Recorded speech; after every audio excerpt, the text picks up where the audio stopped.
Did the last time, too, which I thought was pretty smart. They got Rodgers backpedaling. He resets Starks.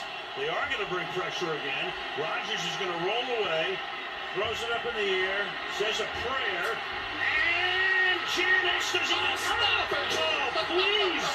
What a catch. That's insane.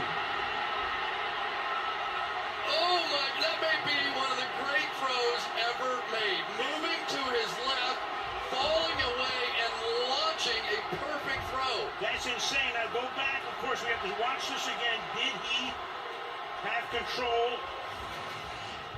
They look at it. It's a scoring play. Is it a catch? Ball is bouncing around on his chest. Oh. Ooh. That was Peterson behind him. Johnson comes in. Johnson got his hand on the ball. And then once he was in the end zone, then there was a late punch out there. I think he had control for a moment. And then it was Rashad Johnson. Is there control right there?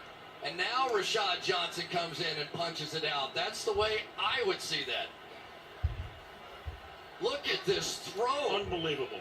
Completely falling away, pressure in his face, and he launches. This is insane. Yeah, Janis got permission. There's a lot of discussion going on in New York right now. Back with the result. I can't believe this.